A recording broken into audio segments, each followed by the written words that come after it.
Hello dear students, welcome to Haringhata study circle. আমি আর কে দেব। Already তোমরা descriptive class দুটো পেয়ে গেছো। তো আজকে আমরা এখন WBPSC ক্লার্কশিপ মেইনের ডেসক্রিপটিভ ইংলিশের উপর থার্ড ক্লাসটা করতে চলেছি। তাহলে চলো সরাসরি ক্লাসে চলে যাই। আচ্ছা, প্রথমে আমরা আমাদের সাবজেক্ট ম্যাটারটা একটু দেখে নিচ্ছি। যেহেতু আমরা ট্রান্সলেট করব বাংলা থেকে ইংলিশে, তো টোটাল প্যারাগ্রাফটা আগে একটা পেজে আমরা একটু দেখে নিই। তো প্রথম লাইনটা হচ্ছে, দেখো, নদী আমাদের বহু উপকারে লাগে।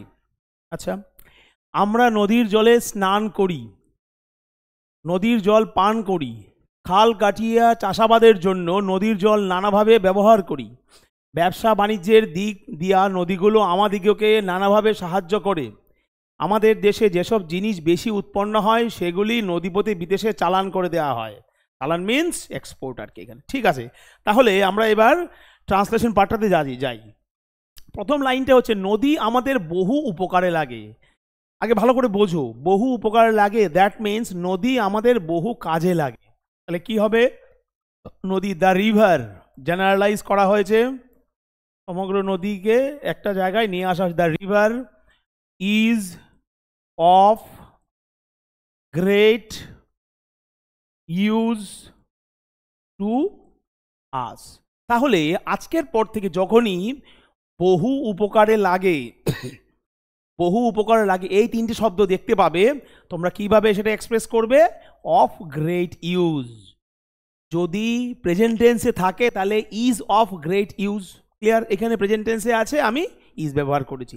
যদি পাস্ট টেন্সে থাকে, যেমন বহু উপকারে লাগতো, তাহলে পাস্ট টেন্স হয়ে যেত। তাহলে কি হবে? Was of great use. যদি এখানে বলে বহু উপকারে লাগবে, তাহলে কি করব? Will be of great use. তাহলে এই লাইন থেকে আমাদের শেখার আছে বহু উপকারে লাগে এই তিনটে শব্দকে কিভাবে আমরা ইংলিশে এক্সপ্রেস করতে পারি। কি হবে? Of great use. তাহলে টোটাল লাইনটা কি দাঁড়ালো? The river is of great use to us. নদী আমাদের বহু উপকারে লাগে। Second line, very easy line. আমরা নদীর জলে স্নান করি। সাবজেক্ট আমরা, উই। স্নান করা ইংরেজি বাথ, উই বাথ ইন। দুভাবে আমরা এটা এক্সপ্রেস করতে পারি, we bath in the river water. এটা একটা করতে পারি, তাই না? এটা শর্টকাট করলাম, রিভার ওয়াটার। আচ্ছা, আর কি করতে পারি? We bath in the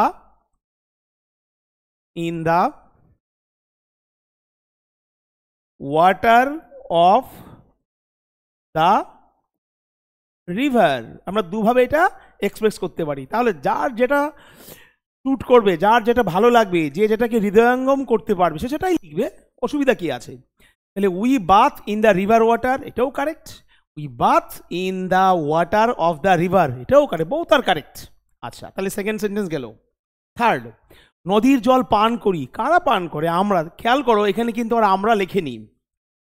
2 number লাইনে আমরা ছিল, তাই না? 2 নাম্বার লাইনে আমরা ছিল, আমরা উই লিখেছি। 3 নাম্বার লাইনে আমরা দেয়নি। আর বললাম না, মুখে তুলে খাইয়ে দেবে না, বুঝে নিতে হবে ওরা কি চায়। তাহলে আমরা নদীর জল পান করি, আমরা শব্দ নেই, কিন্তু আমাদের ধরে নিতে হবে। এবার তোমরা প্রশ্ন করবে যে আপনি কি করে বলে দিচ্ছেন এখানে আমরা হবে? লাস্টের ওয়ার্ডটা দেখো, করি। হয় আমি হবে অথবা আমরা হবে। যেহেতু আগের সেন্টেন্সে আমরা আছে, সুতরাং আমরা ধরে নেব এখানেও আমরা আছে, তাই না? তাহলে we drink the river water. বাস, আরেকটা হতে পারে, তোমরা বুঝতে পারছো কি? We drink the water of the river, অথবা we drink the river water. আর লিখলাম না, বাকিটা তোমরা বুঝতেই পারছো। তাহলে থার্ড সেন্টেন্স আমাদের কমপ্লিট। ফোর্থ সেন্টেন্সটা খেয়াল করো এবার। খাল কাটিয়া চাষাবাদের জন্য নদীর জল নানাভাবে ব্যবহার করি। কারা ব্যবহার করে? আমরা। তাহলে আমরা ব্যবহার করি, উই। আচ্ছা, কি টেন্সে আছে? এবার টেন্স ওয়ার্ড আমাদের স্টকে চলে এসেছে। এবার দেখতে হবে কি টেন্সে আছে। কি বলেছি? প্রত্যেক ক্লাসে প্রায় বলি, অফলাইন অনলাইন সব ক্লাসেই বলি, বাংলা কোনো বাক্যের শেষে যদি ব থাকে সেটা ফিউচার, নাম্বার 1। বাংলা কোনো বাক্যের শেষে যদি ল থাকে, পাস্ট টেন্স। ল ম থাকে, পাস্ট টেন্স, ল দন্তেন্য থাকে পাস্ট টেন্স। যদি ব আর ল ম ল দন্তেন্য ল বাদ দিয়ে কিছু থাকে, র ছ দন্তেন্য গ, তাহলে সেটা হবে প্রেজেন্ট টেন্স। এটা কাদের জন্য, এটা কাদের জন্য এত ভেঙে বলি?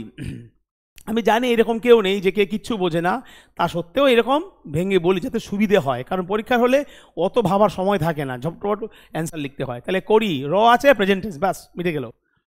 উই ইউজ, আচ্ছা নদীর জল, we use the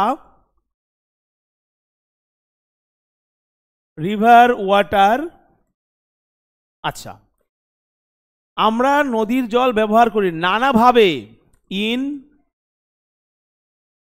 various wedge. হলো, তাহলে কি লিখলাম? আমরা নদীর জল ব্যবহার করি নানাভাবে, আমরা উই ব্যবহার করি ইউজ নদীর জল দ্য রিভার ওয়াটার নানাভাবে। ইংরেজি কি? নানাভাবে, বা পরীক্ষায় থাকতে পারে নানাভাবে বা বিভিন্নভাবে। কি হবে? In various ways. কিসের জন্য? চাষাবাদের জন্য, ফর কাল্টিভেশন। আচ্ছা, হয়তো তোমাদের মধ্যে কেউ বলবে যে স্যার কাল্টিভেশন শুনতে ভাল লাগছে না, তাহলে কি করব? কাল্টিভেশন না লিখে লিখতে পারি এগ্রিকালচারাল পারপাস। এগ্রিকালচারাল পারপাস হয়ে গেল। বাকি রইল কোনটা? খাল কাটিয়া। কি হবে? By digging canals. এবার দেখো কিভাবে সাজানো হলো। প্রথমে কি? আমরা নদীর জল নানাভাবে ব্যবহার করি, কি লিখলাম? We use the river water in various ways. নানাভাবে ইংরেজি কি? ইন ভেরিয়াস ওয়েজ হলো। তারপর কিসের জন্য ব্যবহার করি? চাষাবাদের জন্য। জন্য ইংরেজি কি? ফর। ফর চাষাবাদ ইংরেজি কাল্টিভেশন অথবা এগ্রিকালচারাল পারপাস। কিভাবে, কি করে?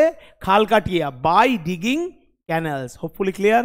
তাহলে টোটাল সেন্টেন্সটা কি দাঁড়ালো? We use the river water in various ways for cultivation or agricultural purpose by digging canals. Sorry, একটা জি হবে এখানে, বাই ডিগিং ক্যানেলস গেল। তারপর ব্যবসা বাণিজ্যের দিক দিয়ে নদীগুলো আমাদেরকে নানাভাবে সাহায্য করে। আচ্ছা, নদী গুগিলা হয়ে আছে, এটা নদীগুলো হবে। হ্যাঁ, প্রিন্টিং একটু গড়বড় হয়ে গেছে, আমাদের টাইপিং মিস্টেক, প্রিন্টিং না সরি টাইপিং। নদীগুলো ব্যবসা বাণিজ্যের দিক দিয়ে নদীগুলো, নদীগুলো ইংরেজি কি হবে? সাবজেক্ট। আমাকে আগে সাবজেক্ট খুঁজে বার করতে হবে। সাবজেক্ট কোনটা? নদীগুলো, দ্য রিভার্স। আচ্ছা হলো, ব্যবসা বাণিজ্য এটা পরে দিচ্ছি আমরা। নদীগুলো আমাদিগকে নানাভাবে সাহায্য করে। সাহায্য করা ইংরেজি কি? Help. The rivers help, help ভাল লাগছে না? Assist us. তাহলে নদীগুলো সাহায্য করে আমাদের নানাভাবে ইংরেজি কি? আগের পৃষ্ঠায় দেখেছো, ইন ভেরিয়াস ওয়েজ। তাহলে কি দাঁড়ালো? দ্য রিভার্স হেল্প অথবা assist us in various ways. কোন ক্ষেত্রে? ব্যবসা বাণিজ্যে, ইন ট্রেড অ্যান্ড কমার্স।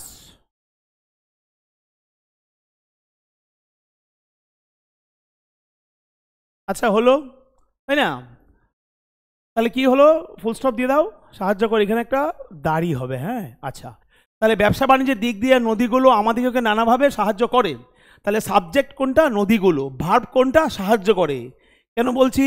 কারণ কোনো সেন্টেন্সের প্রথমে আমরা সাবজেক্ট বসাই, তারপর ভার্ব বসাই। তাহলে দ্য রিভার্স সাবজেক্ট, হেল্প বা অ্যাসিস্ট হচ্ছে ভার্ব, তারপর আস হচ্ছে অবজেক্ট। তাহলে একটা আদর্শ বাক্য তৈরি হয়, একটা আইডিয়াল সেন্টেন্স তৈরি হয় কোন ফরমেশনে? সাবজেক্ট ভার্ব অবজেক্ট, এই প্যাটার্নে। আমরা এখানে এটা ফলো করলাম তো, খেয়াল করো সবাই। সাবজেক্ট ভার্ব অবজেক্ট গেল। নদীগুলো সাহায্য করে আমাদের, দ্য রিভার্স হেল্প অথবা অ্যাসিস্ট আস। নানাভাবে ইংরেজি কি? In various ways. এই যে নানাভাবে, সেটার ইংরেজি কি? In various ways. কোন ক্ষেত্রে, কোন দিকে? ইন ট্রেড অ্যান্ড কমার্স, ব্যবসা বাণিজ্যের দিক দিয়ে। ক্লিয়ার হয়ে গেল? তাহলে কি হলো? The rivers help us in various ways in trade and commerce গেল। আমাদের দেশে যেসব জিনিস বেশি উৎপন্ন হয় সাবজেক্ট হিসেবে কাকে ব্যবহার করব এখানে? যেসব জিনিস কিভাবে লিখব? দ্য থিংস দ্যাট হয়ে গেল যেসব জিনিস।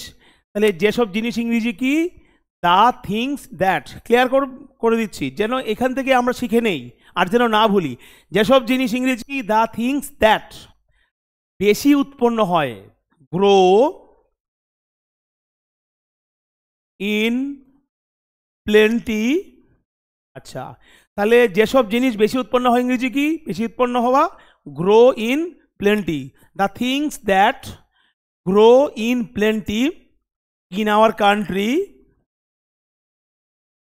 আচ্ছা, কান্ট্রি না রেখে ক্লাইম লিখলাম, কারণ কান্ট্রির একটা সমার্থক শব্দ হচ্ছে ক্লাইম, তাই না? তাহলে কি হলো? The things that grow in plenty in our claim. কি করা হয়? সেগুলি নদীপথে বিদেশে চালান দেওয়া হয়, মানে বিদেশে রপ্তানি করা হয়, কমা আর এক্সপোর্টেড টু, বিদেশ মানে ফরেন কান্ট্রিজ, আর এক্সপোর্টেড টু ফরেন কান্ট্রিজ। বাস হয়ে গেল। কিভাবে? নদীপথে, মোড অফ ট্রান্সপোর্ট, তার আগে বাই, বাই রিভার ওয়েজ। তাহলে হয়ে গেল, কি হলো? আমাদের দেশে যেসব জিনিস বেশি উৎপন্ন হয়, তাহলে প্রথমে আমরা কি লিখলাম? যেসব জিনিস, দ্য থিংস দ্যাট। যেসব জিনিস ইংরেজি কি? The things that.